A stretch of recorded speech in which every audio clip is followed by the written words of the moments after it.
Welcome to Cape Town News. Today is Sunday, the 1st of June 2025, and in case you missed it, here's a recap of the top stories that made headlines in the Western Cape this past week. The Western Cape government has proposed 3 new mixed-use housing options for the long-disputed Taffelberg site in Sea Point, aiming to blend market-rate, affordable and social housing into a single development. These proposals are seen by housing advocates as a potential milestone for spatial justice in Cape Town, especially after years of legal and public disputes over the site's future. The planning phase is still in its infancy, with public consultations expected to begin in June 2026. However, the announcement has been cautiously welcomed by organizations like Ndifuna Ukwazi, a prominent housing advocacy group. Speaking on VOC radio, Bule Bui, the group's head of political organizing and campaigns, called it a victory brought on by years of grassroots pressure. The Western Cape government has finally acknowledged the urgent need for housing in well-located urban areas, said Bui. But we're holding our breath until we see bricks and mortar. The plan includes market-related units that will help cross-subsidize low-income homes, a strategy intended to make the project financially sustainable. The site, once a public school, has long been the center of court battles and advocacy campaigns. If realized, this would mark one of the few integrated housing developments in a wealthy suburb, a major shift for Cape Town's spatial landscape. The Cape Flats has again emerged as South Africa's deadliest zone, with 4 of the 5 highest murder precincts located in Cape Town. The SAP's fourth quarter stats, released Friday, show a sharp rise in murders in Philippia East, Delft, and Mafulani. Nyanga, once SA's murder capital, saw a slight 12.5% drop, offering a glimmer of relief. Police Minister Senzo Machunu confirmed the Western Cape remains among the top 4 provinces for murder rates. Between January and March, more than 90 people were reportedly killed in the flats, many in gang-related incidents.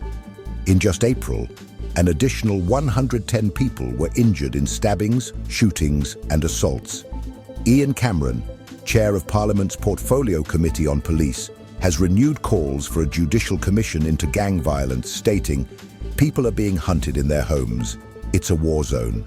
The Cape Flats Safety Forum echoed this, criticizing years of empty promises. Meanwhile, SAPS is preparing to deploy 5,500 new officers, with many destined for Western Cape precincts. Increased visibility and new forensic labs are on the cards. But locals remain skeptical until safety is truly restored. Amid South Africa's worsening youth unemployment crisis, the global business services sector has delivered a glimmer of hope, creating 5,787 new jobs for young people, nearly half of them right here in the Western Cape. The October to December 2024 Job Creation Report by Business Process, Enabling South Africa, revealed that 92% of these roles went to youth under 35, providing much-needed relief in a country where over 60% of people aged 15 to 35 remain jobless. Business Process Enabling South Africa CEO Reshni Singh says the sector is expanding rapidly, with 20,518 jobs added in 2024 alone, a 3-fold increase in just 5 years. Cape Town, the acknowledged BPO capital of the country, accounted for nearly 50% of all new roles, particularly in customer support, IT, HR, and finance. Singh credited this growth to government-backed incentives and is in talks with the Department of Trade, Industry, and Competition to enhance them further. These include job creation grants of up to 280,000 rand per international post filled in South Africa. While the Western Cape is leading, Statistics South Africa notes that provinces like the Eastern Cape and Northwest still face devastating youth unemployment rates of over 50%. Singh remains hopeful, stating that with sustained support, the GBS sector can lead a youth employment turnaround. A 19-year-old male was shot and killed on a rooftop in Beethoven Street, Steenberg on Saturday, sending shockwaves through the retreat community. Police suspect the murder was gang-related. According to SAP's spokesperson Sergeant Wesley Twigg, the teen died on scene after being shot in the chest while trying to flee suspected gang members. Initial reports from Arrive Alive suggest the teen had been chased onto the roof by alleged members of the Mongrels gang. Medical personnel declared him dead upon arrival. This latest killing adds to a grim tally. More than 2,000 people have been shot in the Western Cape since January, with over 340 firearm victims reported in May alone. Police Minister Senzo Mashunu confirmed that firearms remain the leading cause of murder in the province, followed by knives. The Western Cape is home to between 90 and 130 active gangs, with over 100,000 known members. While SAPS continues to deploy additional officers and expand forensic capabilities, communities say the violence remains relentless and call for deeper action beyond policing alone. Cape Town's early winter chill has brought more than just cold weather. It's left devastation in its wake.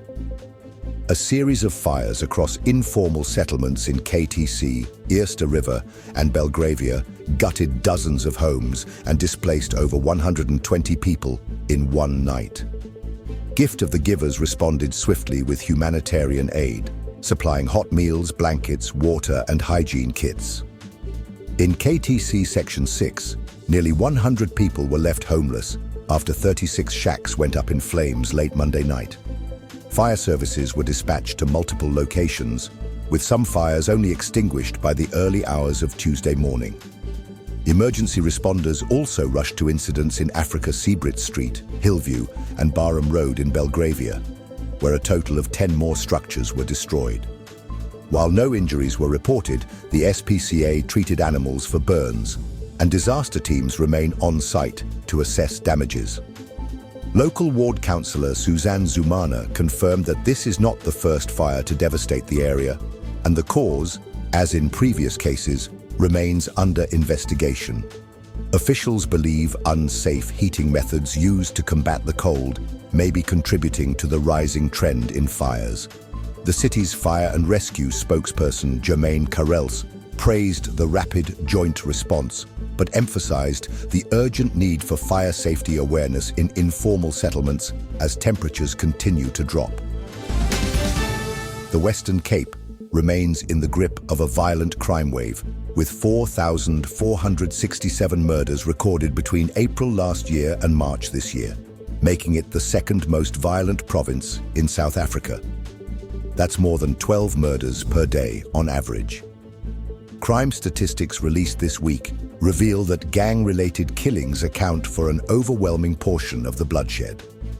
Of the 1,025 gang-related murders reported nationwide, a staggering 882 occurred in this province. Philippi East recorded the most alarming increase, with a 63% rise in killings. Meanwhile, Mitchell's Plain has shown a rare improvement, dropping out of the top 30 murder stations nationally, a result linked to proactive LEAP deployments in the area. But overall, 72,000 serious crimes were reported in the Western Cape, with over 30,000 being contact crimes.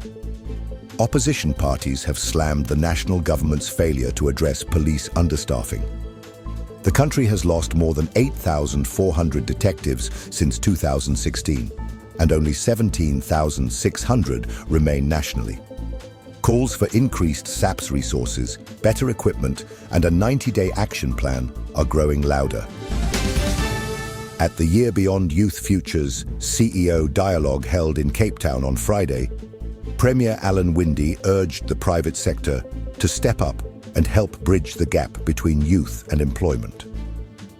The dialogue, attended by over 40 industry leaders, centered on the success of the Year Beyond program, an initiative launched in the Western Cape more than a decade ago. This national program gives unemployed youth between 18 and 25 an opportunity to gain valuable work experience while contributing to community service. Despite the province having a lower youth unemployment rate than others, Winde noted that too many young people are still without work. He emphasized the need for bold action and praised the program for helping over 15,000 youth gain access to jobs or further education. Year Beyond's structured model, which promotes mentorship and future-fit skills, was showcased through stories like that of Ashwin Naidu, who now works on a cruise liner thanks to his training. Head of Year Beyond, Jackie Boule, added that 45,000 applications were received for just 3,000 spots, highlighting the program's relevance. Guy Redman of the Department of Cultural Affairs and Sport called the dialogue a crucial platform for building partnerships. More info at yearbeyond.org. The City of Cape Town launched its Let's Act Protect Your Power campaign this week to combat rampant infrastructure theft and vandalism, which has cost the city nearly 62 million rand between July 2024 and April 2025. The city's electricity generation and distribution department has had to replace or repair stolen and damaged infrastructure almost daily. Alderman Xanthia Limburg, mayoral committee member for energy, confirmed that new energy safety teams and expanded underground cabling are part of the defense. The city has also budgeted over 76.7 billion rand over the next 3 years to secure Cape Town's power future. Capetonians are urged to report suspicious activity to 0214807700. Areas like Langa, Bontehewil and Epping recently experienced massive outages caused by vandalism, underlining the urgency of the campaign. Visit capetown.gov.za for more information. Western Cape Premier Alan Windey and Police Oversight and Community Safety, MEC Onro Murray, have cautiously welcomed a third consecutive quarterly drop in the province's murder rate, noting both progress and persistent challenges. According to the Western Cape government, the fourth quarter of 2024 to 25 saw a 4% reduction in the overall murder rate, amounting to 44 fewer murders compared to the same period last year. This follows a 7.9% drop in quarter 3 and 8.7% in quarter 2, which authorities attribute partly to targeted deployments of the Law Enforcement Advancement Plan in high-risk areas. Marked reductions were recorded in Gugulethu, 39.7%, Khayelitsha, 9.5%, and Nyanga, 12.5%. However, Philippea East saw a worrying 63.9% increase, while Delft rose by 1.5%. Figures for Mitchell's Plain are pending. Premier Windey noted that while Law Enforcement Advancement Plan is making a measurable impact, national government must do more. We need greater devolved authority over policing, stronger justice systems, and deeper cooperation. Our efforts alone are not enough. Minister Moraes confirmed that the Western Cape Safety Plan is being updated to include deeper community partnerships, youth programs, and early intervention initiatives. Gordons Bay residents had an unexpected visitor this week when a massive southern elephant seal strolled nearly a kilometre inland, causing both a traffic jam and a social media frenzy. The early morning surprise quickly turned into a full-scale rescue mission involving law enforcement, traffic services, SAPs, Gordons Bay Security, and marine protection groups. These included the Cape of Good Hope, SPCA, Sand Parks, Two Oceans Aquarium, Shark Spotters, and the Department of Forestry, Fisheries and the Environment. Under vet supervision, the seal was sedated and safely transported to Kokal Bay, where marine experts monitored its recovery before release. SPCA spokesperson Belinda Abraham praised the operation as a masterclass in compassion. Locals and wildlife officials were applauded for their quick, calm response. While the sight of a giant seal in suburbia was unforgettable, it's the collaboration and kindness shown that made the rescue exceptional, a reminder of how Capetonians come together when nature calls. The Western Cape government has officially approved the Growth for Jobs G4J implementation plan for the next 5 years, aimed at boosting economic development and addressing unemployment. The plan sets ambitious targets, including achieving an average GDP growth rate of 2.5% to 3% by 2030, with a longer-term goal of 4% to 6% by 2037, 2035.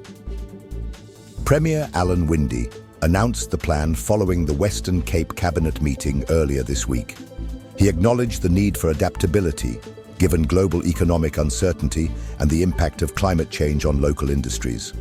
Winde said the plan is designed to be dynamic, ensuring it remains relevant as economic conditions evolve. Key focus areas include driving investment in priority sectors such as agriculture, green energy, technology, and tourism. The plan also aims to support small and medium-sized enterprises, which are seen as critical to job creation. A special emphasis has been placed on skills development to ensure that the province's youth are equipped for emerging opportunities.